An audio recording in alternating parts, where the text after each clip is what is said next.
சண்டேனாலே வந்து சாப்பிட்றதுக்கு தாங்க.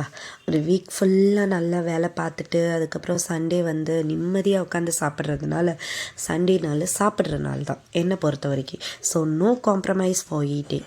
ஃபர்ஸ்ட் எம்டி ஸ்டொமக்கில் என்ன பண்ணிட்டேன்னா வாழைப்பூ, அதுக்கப்புறம் வந்து கொஞ்சம் ஜீரா, அதுக்கப்புறம் சின்ன வெங்காயம் இது நல்லா போட்டு கிரைண்ட் பண்ணிவிட்டு வந்து ஒரு ஜூஸ் மாதிரி ஆனோன்னா அதை வந்து நம்ம மொட்டை மாடிக்கு எடுத்துகிட்டு போய் குடிக்க போகிறோம்.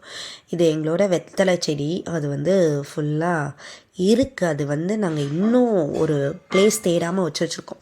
இங்கே பாருங்களேன், மொட்டை மாடிக்கு வந்தோன்னே ஒரு மாதிரி பியூட்டிஃபுல்லாக இருக்கும். இதான் எங்கள் ஊருங்க, ஒரு அழகான ஊர். ஒரே காலங்களில் வந்து ரொம்ப பனியாக இருக்கிறனால ஒன்றுமே தெரிய மாட்டேங்குது. நம்ம சூரியன் சார் எட்டி பார்க்குறாரு ரொம்ப நாள் கழித்து. அதை பார்க்கும்போதே ரொம்ப ஒரு மாதிரி அந்த வார்ம் ஃபீல் பண்ணும்போதே ரொம்ப ஒரு மாதிரி சந்தோஷமாக இருக்கும். இது பார்த்திங்கன்னா நம்ம வீட்டில் கோழி, இப்போ எங்கள் கோழி எப்படி சாகசம் பண்ணுதுன்னு மட்டும் உங்ககிட்ட காமிக்கிற பாருங்கள். எதுக்கு இந்த சாகசம் அப்படின்னு பார்த்திங்கன்னா, அதோட முட்டை வந்து ஆக்சுவலாக எங்கள் வீட்டுக்கு முன்னாடி என்ட்ரன்ஸில் இட்டு வச்சுருக்கு.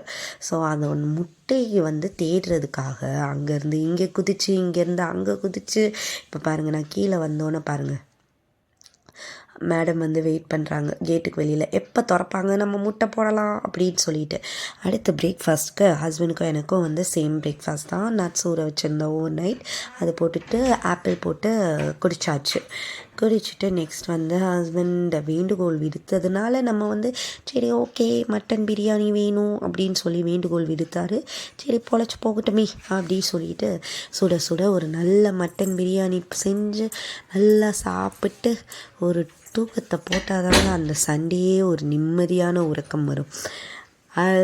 அதுக்கு அடுத்து வந்து ஸ்நாக்ஸு, பசி வந்துடும்ல, நல்லா சாப்பிட்டு